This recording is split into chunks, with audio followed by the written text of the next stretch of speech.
Hello students, class 10 science. हम लोग physics part करेंगे, chapter number 12 that is electricity. चलिए कुछ टर्म्स पढ़ते हैं और कुछ न्यूमेरिकल्स भी डन करेंगे साथ साथ। इलेक्ट्रिसिटी का मतलब क्या होता है? इलेक्ट्रिसिटी होता है करंट फ्लो। करंट फ्लो की बजाय अगर हम लोग यहाँ पे ना चार्ज फ्लो करें तो बहुत ही अच्छा टर्म बन जाता है। अब होता क्या है चार्ज फ्लो या करंट फ्लो? देखिए, आपको पता है एक एटम होती है। एटम के पास एक न्यूक्लियस होता है। न्यूक्लियस में प्रोटॉन्स होते हैं और न्यूट्रॉन्स होते हैं। प्रोटॉन्स के ऊपर पॉजिटिव चार्ज होता है, जबकि न्यूट्रॉन्स के ऊपर कोई चार्ज नहीं होता, वो न्यूट्रल पार्टिकल्स होते हैं। मतलब ना पॉजिटिव चार्ज है ना ही नेगेटिव चार्ज है। न्यूक्लियस के अराउंड आप लोगों को पता है नेगेटिव एक क्लाउड होता है और उस क्लाउड में इलेक्ट्रॉन्स प्रेजेंट होते हैं और इलेक्ट्रॉन्स के ऊपर नेगेटिव चार्ज होता है। अगर हम लोग एक सॉलिड मटेरियल की बात करें तो होता क्या है, अगर ये इलेक्ट्रॉन्स यानी नेगेटिव चार्ज पार्टिकल्स एक पर्टिकुलर डायरेक्शन में मूव करना शुरू करते तो हम लोग उस फ्लो ऑफ चार्ज को करंट या इलेक्ट्रिक करंट बोलना शुरू कर देते हैं। यानी कि अगर हम लोग डेफिनेशन के अकॉर्डिंगली जाएं, flow of charge per unit time through a particular cross section area that is called electric current. अगर मैं फॉर्मूला की बात करूं तो इलेक्ट्रिक करंट का formula I stands for electric current is equal to charge that is Q divided by time that is T।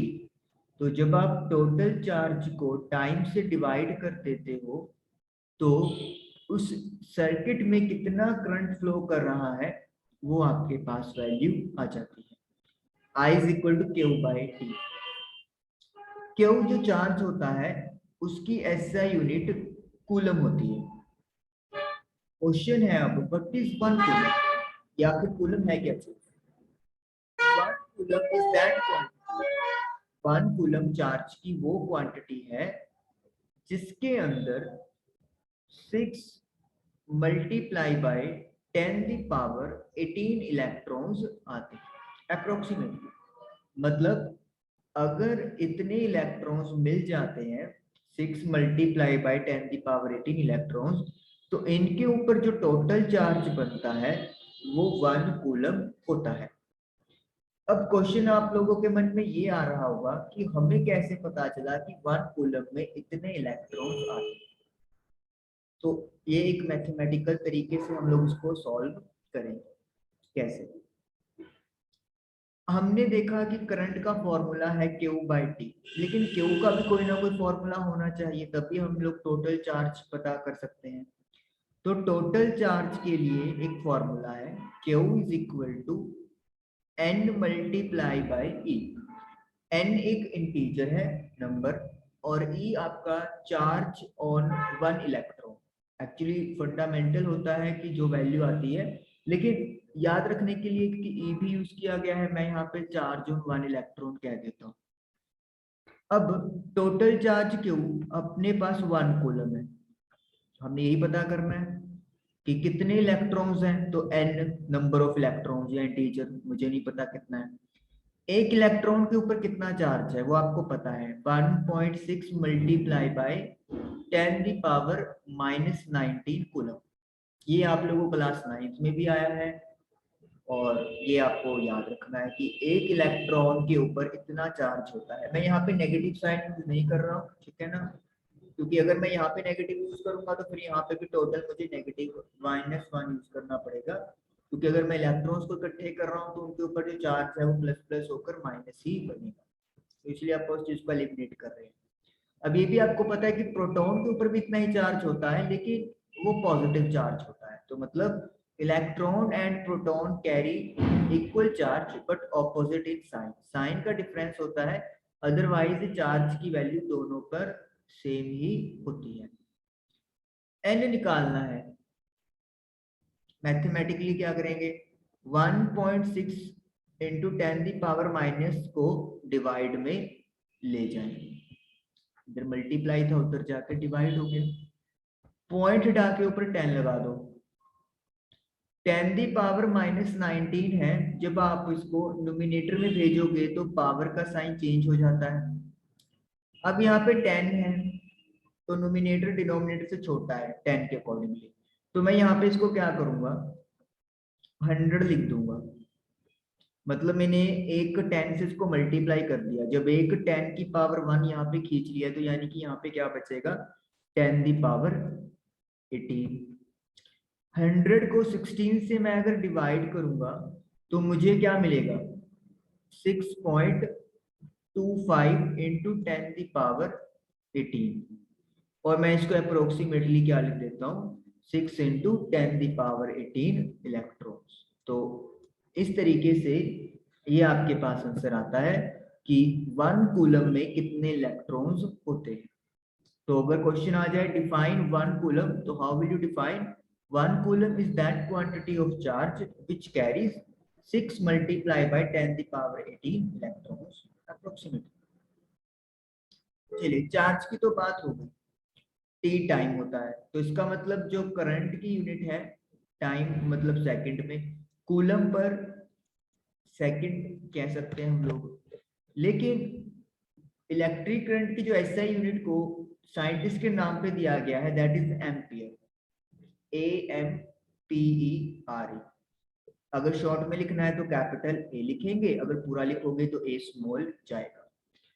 Current की SI unit ampere होती है, कूलम पर सेकंड आप लोग बना सकते हो, लेकिन एम्पियर ही लिखा हुआ आप लोगों को मिलेगा, और आपको भी एम्पियर कैपिटल ए यूज करना चाहिए। से किसी सर्किट में किसी ने बोला 10 एम्पियर का करंट फ्लो कर रहा है, तो you will write current I is equal to 10 ampere. Ampere is the SI unit of electric current. How to define ampere, कैसे डिफाइन कर सकते हैं, या फिर जो यूनिट करंट की अपन ने बोली है उसको कैसे डिफाइन करना है, बड़ा आसान तरीका है। जो फॉर्मूला होता है उस पर चले जाओ, मैं इसको इरेज कर रहा हूं पहले। तो फॉर्मूला क्या है अपने पास, सारे क्लियर कर देते हैं। फॉर्मूला क्या है, current is equal to charge upon time, मुझे डिफाइन करना है एम्पियर या फिर 1 एम्पियर। इसे डिफाइन करने के लिए फॉर्मूले में जितनी भी क्वांटिटीज आपको दिख रही है ना, सबको 1 कर दो, चार्ज 1 कूलम और टाइम 1 सेकेंड, ये बन गई जी आपकी 1 एम्पियर की definition. When a charge of 1 coulomb flows through a circuit in 1 second, this is called 1 ampere current. 1 second में 1 कूलम का चार्ज पास करवा दो और उसको आप 1 एम्पियर करंट बोलना शुरू कर देंगे। करंट को मेजर करने के लिए हमारे पास एक डिवाइस है that is called ammeter. Ammeter हम लोग यूज कर सकते हैं करंट को मेजर करने के लिए। एमीटर के 2 टर्मिनल्स होते हैं, आपको करना क्या होता है, सर्किट में एमीटर को सीरीज में लगाना होता है। सीरीज का मतलब क्या है, एक एंड एमीटर का सर्किट के लेफ्ट साइड से और दूसरा एंड राइट साइड पे आपने कनेक्ट कर देना है। जहां भी आप जिस आर्म में करंट मेजर करना चाहते हो वहां पे सीरीज में इसको लगा दे, एंड टू एंड ज्वाइन करके आपको वहीं उस आर्म में करंट की वैल्यू मिल जाएगी। एमीटर रेंज अलग अलग होती है एमीटर्स की, तो वो डिपेंड करता है कि आप कौन कितना करंट मेजर करना चाहते हैं। ओके, अब बात आती है what is the direction of electric current. Very important कि करंट की डायरेक्शन क्या होती है। वैसे तो बड़ा सिंपल था, लेकिन स्टार्टिंग में प्रॉपर ना पता होने की वजह से डायरेक्शन में थोड़ा गड़बड़ हो गया। हमें अभी पढ़ा है कि करंट फ्लो कैसे कर रहा है सॉलिड कंडक्टर में, इलेक्ट्रॉन्स की वजह से। इलेक्ट्रॉन्स के ऊपर कौन सा चार्ज है, नेगेटिव, तो नेगेटिव किसकी तरफ पुल होगा, पॉजिटिव की तरफ। तो इसका मतलब क्या है, करंट की डायरेक्शन क्या होनी चाहिए, नेगेटिव से पॉजिटिव की तरफ डायरेक्शन होनी चाहिए। ये इलेक्ट्रिक करंट की डायरेक्शन की मैं बात कर रहा हूँ।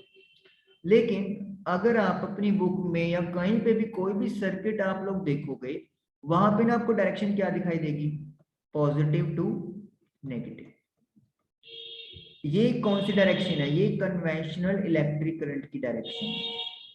ज्यादा कंफ्यूज होने की जरूरत नहीं है, सिंपल ही है। अगर आपसे करंट की डायरेक्शन पूछी हुई है एग्जाम में, तो आप सिंपली लिखोगे पॉजिटिव टू नेगेटिव। यस, चाहे इलेक्ट्रॉन्स की डायरेक्शन फ्लो होने की नेगेटिव टू पॉजिटिव है, लेकिन अगर आपको पेपर में करंट की डायरेक्शन पूछी गई है तो नेगेटिव से पॉजिटिव आएगी। नेगेटिव से पॉजिटिव किसकी डायरेक्शन है, direction of current, sorry electrons, direction of flow of electrons. अगर आपको याद हो, मैग्नेटिक वाले चैप्टर में हमने एक न्यूमेरिकल किया था जिसमें इलेक्ट्रॉन्स की डायरेक्शन थी, और हमने कहा था करंट की डायरेक्शन अगर बनानी है तो उसके अपोजिट करना पड़ेगा। तो इसका मतलब क्या है, करंट और इलेक्ट्रॉन्स की डायरेक्शन जो नोटेशन गिवन किया हुआ है साइंस में, वो दोनों ऑपोजिट है। करंट की direction is from positive to negative, लेकिन इलेक्ट्रॉन्स के फ्लो होने की डायरेक्शन नेगेटिव से पॉजिटिव होती है। तो इस तरीके से आपको याद रखना है। क्वेश्चन ये होता है कि ऐसा क्यों हुआ, क्योंकि जब करंट की डिस्कवरी हुई या इन्वेंशन हुआ तब इलेक्ट्रॉन्स की डिस्कवरी नहीं हुई थी। तो ये माना गया था कि पॉजिटिव चार्ज की वजह से करंट फ्लो करता है, तो इसलिए वहां पे डायरेक्शन पॉजिटिव टू नेगेटिव मान लिया गया, और वो चीज आज भी चलती हुई आ रही है। तो उसकी जो मतलब आपने लिखना है वो ऐसे लिखोगे, कन्वेंशनली डायरेक्शन करंट का पॉजिटिव से नेगेटिव होता है। कितने भी सर्किट डायग्राम बनाओगे आप देखोगे कि सेल या बैटरी के पॉजिटिव टर्मिनल से स्टार्ट होके एरो नेगेटिव की तरफ जा रहा है। तो this is the direction of electric current. उसके बाद क्वेश्चन एक और आता है, इलेक्ट्रिक सर्किट क्या होता है। क्या होता है इलेक्ट्रिक सर्किट, इलेक्ट्रिक सर्किट एक कंटिन्यूस एंड क्लोज पाथ है। Continuous and close path. Continuous का मतलब क्या है कि कहीं भी वायर या कंपोनेंट में ब्रेक नहीं होना चाहिए किसी भी एंड पे। अगर आप चाहते हो कि ए से बी तक चार्ज फ्लो करे, तो यहाँ पे जो वायर है, जो कंपोनेंट है, वो किसी ना किसी तरीके से कनेक्ट होने ही चाहिए। अगर एक छोटा सा भी डिसकनेक्शन हो गया तो चार्ज फ्लो नहीं करेगा, चार्ज जंप नहीं कर सकता। तो it is a continuous path. Close का मतलब क्या होता है, अगर मान लो मैंने सर्किट में स्विच लगाया हुआ है, स्विच का काम आप लोगों को पता है ऑन या ऑफ करने के काम आता है। तो स्विच अगर क्लोज है तो उसका मतलब आपने स्विच को ऑन किया हुआ है और करंट जो है वो फ्लो करेगा या चार्ज फ्लो करेगा from one end to another end. लेकिन अगर आपने स्विच ओपन कर दिया तो फिर इसका मतलब क्या है कि चार्ज फ्लो नहीं कर पाएगा। तो कंटिन्यूस और क्लोज पाथ को फॉर फ्लो ऑफ चार्ज, ताकि चार्ज फ्लो कर सके, that is called electric circuit. उसे इलेक्ट्रिक सर्किट बोलते हैं। बहुत आसान है, ठीक है जी। इलेक्ट्रिक सर्किट के अंदर वायर्स होती हैं, एमीटर भी हो सकता है, वोल्ट मीटर भी हो सकता है, बल्ब हो सकता है। उसके बाद आपके पास जो भी डिवाइसेस होते हैं वो सारे आपके सेल, बैटरी, सारे ये कंपोनेंट्स इलेक्ट्रिक सर्किट के होते हैं। ओके, उसके बाद एक आता है, हमने यूनिट्स पढ़ ली है करंट की, that is ampere. Ammeter device है, एम्पियर यूनिट है, ठीक है, कंफ्यूज नहीं होना। एक आपके पास करंट की स्मॉलर यूनिट्स भी हैं, milliampere, microampere. Milliampere का मतलब क्या है, 10⁻³ एम्पियर होता है, और माइक्रो क्या होता है, 10⁻�6 एम्पियर होता है। अगर मैं बात करूं कि 1 मिली एम्पियर का मतलब कितने एम्पियर हो गए, 1 मिली एम्पियर में 10⁻³ एम्पियर हो गए, या फिर 1 एम्पियर में 1000 मिली एम्पियर होते हैं। माइक्रो की बात कर लेते हैं, 1 माइक्रो एम्पियर में, ये माइक्रो का सिंबल है, 10⁻⁻6 एम्पियर होते हैं। या फिर 1 एम्पियर में 1 2 3 4 5 माइक्रो एम्पियर होते हैं, 10 लाख। तो उसका मतलब है कि ये करंट की स्मॉलर यूनिट्स हैं, इनके बारे में आपको पता होना चाहिए कि आपकी एनसीईआरटी में ये milliampere and microampere cover की हुई है। ओके, उसके बाद एक हमारे पास क्वेश्चन आ जाता है, मैं आपको बताता हूँ एक सैंपल क्वेश्चनिंग करके कैसा क्या क्वेश्चन है। अ करंट ऑफ, एक करंट है 2 एम्पियर, 2 एम्पियर का फ्लोस थ्रू अ सर्किट, एक सर्किट के थ्रू फ्लो कर रहा है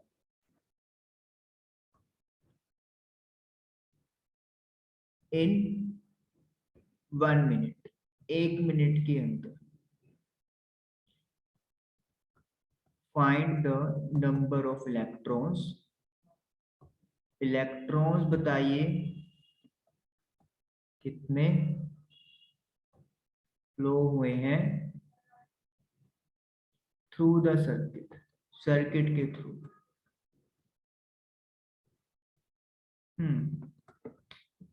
करंट की बात है, टाइम की बात है, तो चार्ज निकालना पड़ेगा मुझे। करंट का फॉर्मूला क्या है? Charge divided by time. Charge कह दो या टोटल चार्ज कह दो, तो Q is equal to I into t हो जाएगा, करंट इंटू टाइम। करंट कितना है मेरा? 2 एम्पियर।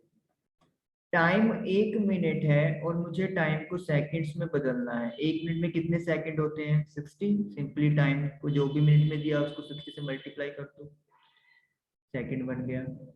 तो 120 चार्ज की यूनिट क्या है? कूलम। एम्पियर सेकंड मत लिखते हैं ना, कूलम लिखेंगे। 120 तो 120 कूलम का चार्ज आ गया। लेकिन हमसे ये नहीं पूछा कि चार्ज कितना हो रहा है, हमसे तो इलेक्ट्रॉन्स की नंबरिंग पूछी है। क्या फॉर्मूला है टोटल चार्ज का? Number of charge particle multiply by charge on one particle is equal to Q. N तो मुझे पता नहीं, एक चार्ज पे, एक इलेक्ट्रॉन पे चार्ज जितना होता है। नेगेटिव नहीं लगा रहे हैं, ध्यान रखिए, क्योंकि अगर नेगेटिव लगाना है तो फिर यहाँ पे भी नेगेटिव आएगा, -120। बस वो चीज निगलेक्ट हो रही है, तो इसलिए कोई दिक्कत नहीं है।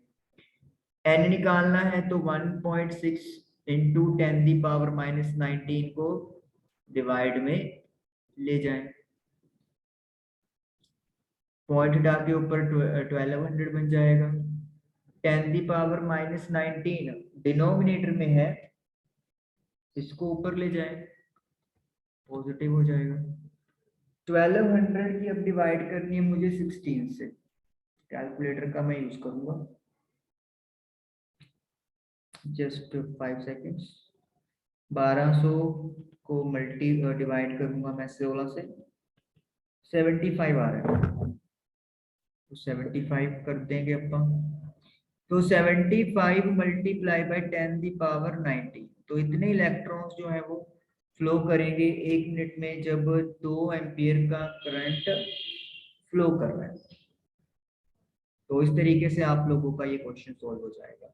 यानी कि current, charge, number of charge particles, ये सारी चीजें जो हैं वो आप लोगों को कनेक्ट करके मिल सकती हैं एग्जाम में, और आप लोगों को ये पता होना जरूरी है। क्लियर? ओके, इसको अपन क्लियर कर देते हैं। इसी तरीके से मान लो आपको एक और क्वेश्चन दे दिया, find the current if 1250 into 10⁻18 electrons flows through a circuit in 1.5 minutes. 1.5 minutes में इतने इलेक्ट्रॉन फ्लो कर रहे हैं, तो बताइए कितना करंट निकल रहा है, कितना करंट बनेगा। करंट का फॉर्मूला सबको पता है, चार्ज डिवाइड बाय टी होता है। चार्ज निकालने का फॉर्मूला क्या होता है? N इंटू ई, तो डायरेक्ट पुट कर सकते हो आप। N कितने इलेक्ट्रॉन्स हैं? 1250 मल्टीप्लाई बाय 10 द पावर 18। एक इलेक्ट्रॉन पे कितना चार्ज है 1.6 इंटू 10 द पावर -19 और 1.5 मिनट है। 60 से मल्टीप्लाई कर दो। अब इसकी मल्टीप्लाई कर लेते हैं अपा। सबसे पहले 1250 की मैं मल्टीप्लाई करूंगा 1.6 के साथ 2000 आ रहा है जी। तो ये तो 2000 बन गया। 10 दी पावर 18 है, इधर -19 है, बेस सेम है तो पावर ऐड कर देंगे तो -1 हो जाएगा। 1.5 की मल्टीप्लाई 60 से करेंगे तो 90 आ जाएगा। 0 से 0 कैंसिल हो गया। सो 200 डिवाइडेड बाय 9 22 आ गया। 22.22 10 दी पावर -1 है, डिनोमिनेटर में लेके जाएंगे तो प्लस का 1 हो जाएगा। तो एक डिजिट और छोड़ देंगे, पॉइंट लगा देंगे तो 2.22 एम्पियर आंसर अपने पास आ गया। तो इस तरीके से आप लोग करंट कैलकुलेट कर सकते हो। तो मतलब फॉर्मूला क्लियर होना चाहिए और कैसे यूज करना है वो भी क्लियर होना चाहिए, अदरवाइज चीजें आसान है, कोई डिफिकल्ट नहीं है। Thank you for watching the video.